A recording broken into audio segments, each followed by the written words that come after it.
Jelas ya? Oke, saya lanjut ya. Jadi intinya bahwa peranan konsumen yang tadi saya bilang, mungkin Mbak Ari gitu kan ya, Mbak Zueria, Mbak Sulasri selama ini selalu mungkin seringnya ya saya makan, saya beli sendiri, ya saya makan buat diri saya sendiri, saya beli baju buat diri saya sendiri, saya juga punya idenya, saya juga suka warna itu.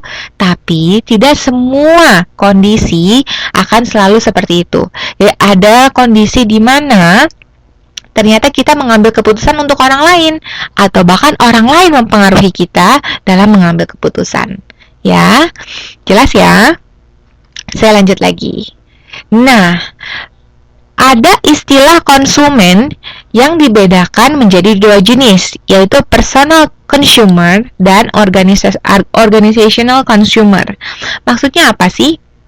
Ternyata tuh beda loh. Coba dilihat di sini. Ini maaf ya, ini harusnya PC di sini, ini OC di sini. Jadi kalau PC itu personal consumer ya, itu adalah untuk digunakan sendiri. Nama juga personal. Personal itu ya dipakai sendiri, buat diri sendiri, individu. Ya contohnya salon gitu kan. Jadi kalau salon, masa kita ke salon, kita ngajak orang ke salon, ke salon yuk potong rambut yuk, tapi kita potongin rambut orang, kan nggak mungkin. Ke salon kita yang pergi ke salon ya untuk diri kita gitu loh. Nggak mungkin kita bawain badan orang ditaruhin di salon gitu, nggak mungkin, kecuali anak kecil kali ya. Nah jadi itu adalah personal consumer, digunakan sendiri. Nah kalau organizational consumer gimana? Ya tujuannya pasti buat perusahaan, berorientasi pada laba, bukan keuntungan pribadi, bukan keuntungan satu individu atau satu orang saja, tapi keseluruhan dari organisasi, gitu ya. Nah, kalau personal consumer adalah untuk memenuhi kebutuhan keluarga, atau mungkin kerabat dekat, atau mungkin kebutuhan sendiri, iya dong. Kita beli barang ya kasih buat keluarga kita di Indonesia misalnya, atau kita beli barang pakai buat diri kita sendiri gitu kan. Nah tapi kalau misalnya organizational, sifatnya lebih ke organisasi atau perusahaan ya. Misalnya untuk perusahaan, misalnya beli alat-alat tulis buat semua pekerja, atau mungkin beli misalnya beli alat produksi, bukan buat pribadi, alat produksi buat menghasilkan barang lagi. Nah ya untuk perusahaan gitu. Nah spa masuk individu ya Mbak. Oh iya Mbak Zueria, spa juga. Saya kan nggak mungkin bawa badannya Mbak Zueria saya masukin ke spa gitu kan, nggak mungkin kan. Nah jadi ya kalau saya masuk ke spa ya saya harus datang sendiri, atau saya bilang Mbak Zueria saya mau masuk spa nih, tolongin dong misalnya titip ya. Mana bisa dititip ya nggak Mbak? Jadi nggak mungkin ya. Ya harus pakai diri sendiri, untuk diri sendiri.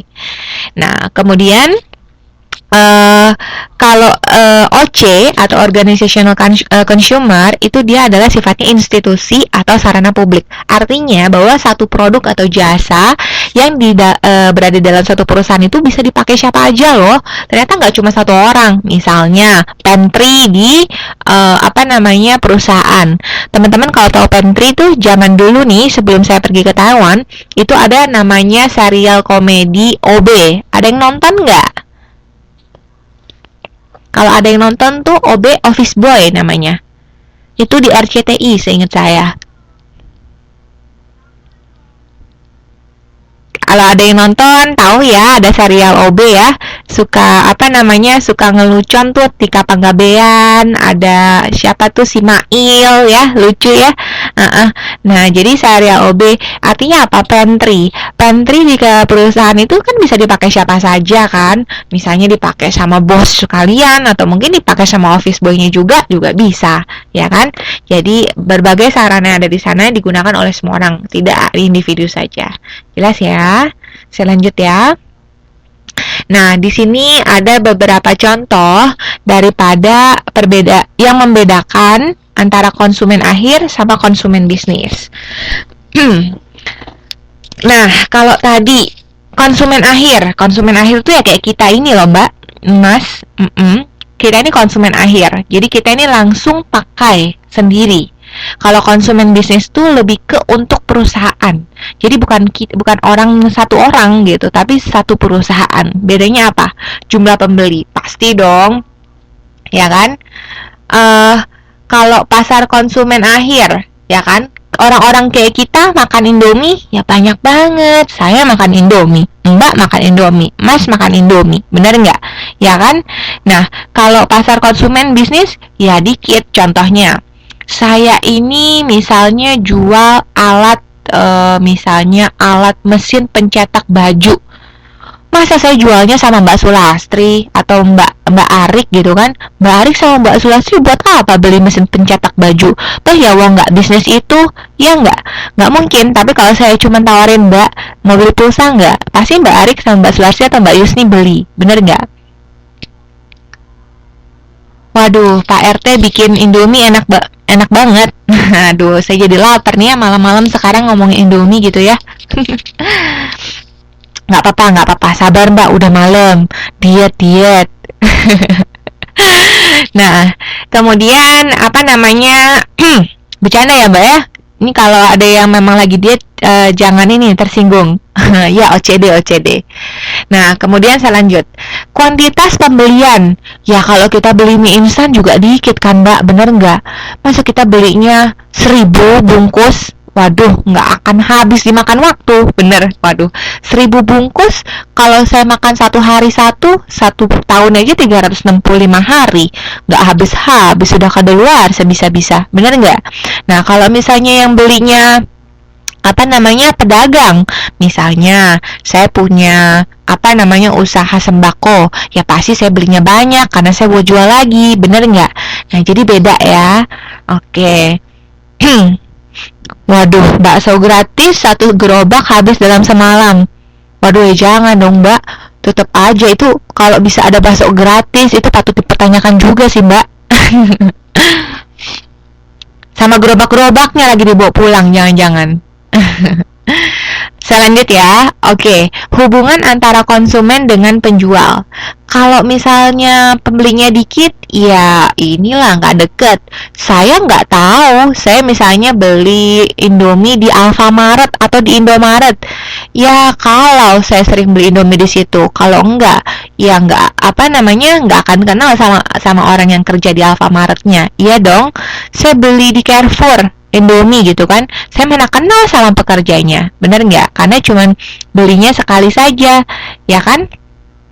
Nah, tapi kalau misalnya saya ini itu adalah orang yang jual sembako lagi, misalnya saya punya warung gitu kan, biasanya kalau saya beli dalam jumlah banyak terus-menerus ke agen yang sama, lama-lama agennya hafal, ya kan? Oh ini Mbak Feli yang suka borong nih, gitu kan? Wah ya, jadi dia tahu saya, beda ya. Nah, kemudian jarak geografis. Lokasi konsumen biasanya saling berjauhan. Iya dong, kalau misalnya yang makan Indomie kan dari Sabang sampai Merauke. Ya kan, orang tinggal di Aceh sama orang tinggal di Papua bisa makan Indomie. Nah, jaraknya jauh banget satu sama lain, ya kan? Nah, tapi kalau misalnya pasar konsumen bisnis, lokasinya itu terkonsentrasi. Ya, misalnya kalau misalnya supermarket kan ada tuh beberapa daerah supermarket di wilayah misalnya Jawa Timur tuh ya daerah-daerah situ saja di perkotaannya. Kalau di daerah pedesaannya jarang ada supermarket besar, ya kan? Nah, jadi agen-agen pun seperti itu. Agen-agen misalnya ada di daerah-daerah tertentu. Tidak semua daerah ada agennya, gitu. Nah, kemudian jenis permintaan. Permintaannya langsung. Misalnya, ya kalau misalnya apa kita semua nih ya kan teman-teman yang lagi tuton perilaku bisnis malam ini pada mau makan mie gitu kan, ya paling misalnya ada 12-13 orang yang mau makan Indomie, bener nggak? Nah jadi paling beli sesuai dengan yang ada aja. Tapi kalau misalnya pasar konsumen bisnis, waduh banyak sekali, pasti nggak seperti pada hari ini kita mau makan kita beli segitu, beda beda cara penghitungannya juga berbeda. Jelas ya? Sampai sini ada pertanyaan?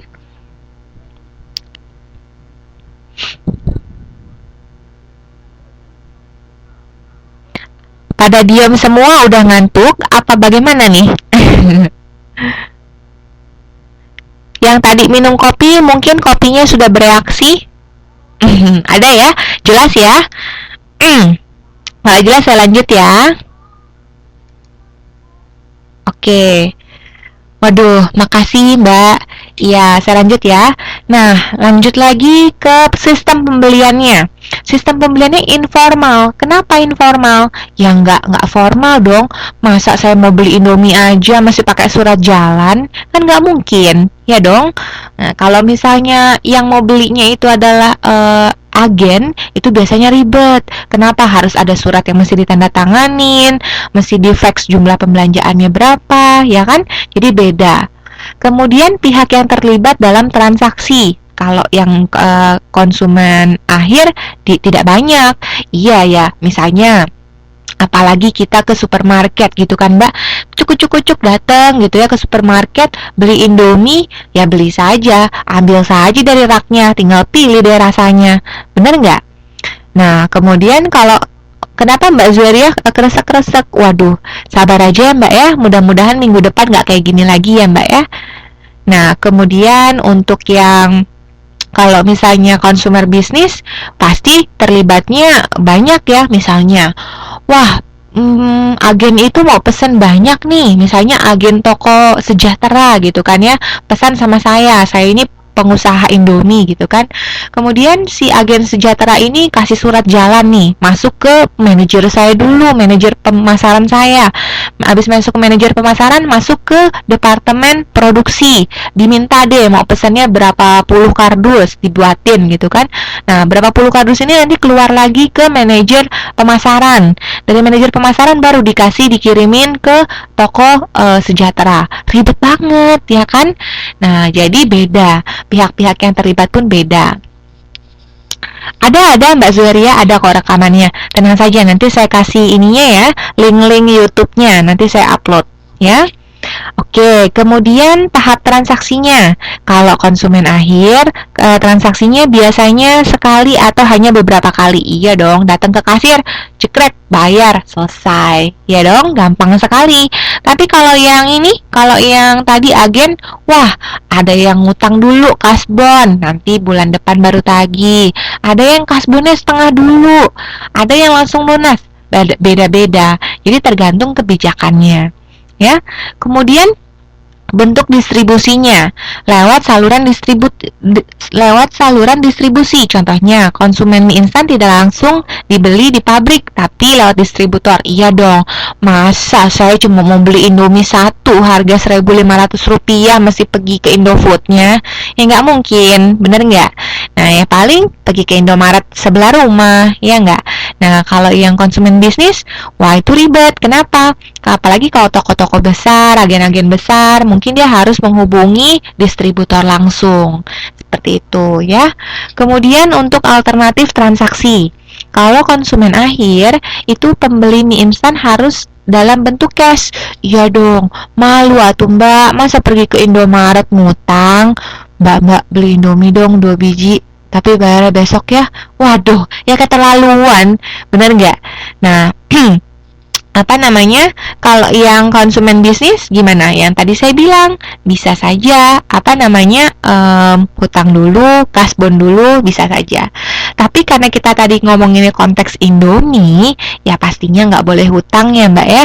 Masa iya beli Indomie di warung hutang? Nah, tapi kalau misalnya kita konteksnya handphone, misalnya kan zaman sekarang sudah ada tuh sistem kredit gitu kan, di toko-toko, di apa, Carrefour sudah menawarkan sistem kredit, ya bisa juga kalau mau kredit gitu. Jelas ya? Ada yang mau ditanya nih sampai di sini? Uang kecil mah suka pada ngutang. Wah, Mbak Yus nih jangan-jangan dulu sering ini ya, kasbon di warung gitu ya. Misalnya sama si Bu siapa gitu. Bu, ambil dulu ya Bu, catet aja. Kalau di Indo seringnya kayak gitu ya. Bener nggak? Misalnya beli, iya di kantin, bener-bener di kantin. Ngambil apa nih, Neng? Ngambil bakwan satu, Indomie satu, sama kerupuknya satu, Bu. Catat dulu aja ya, Bu. Entar tinggal akhir bulan tinggal bayar, gitu kan? Waduh, enak banget ya di sini mah nggak mungkin, Mbak. Jarang banget ya. Saya nggak tahu sih kalau beberapa toko Indo di sini memperbolehkan gitu. Tapi kalau di Indo sih udah pasti, apalagi Indo kan gampang lah kalau sesama orang Indonesia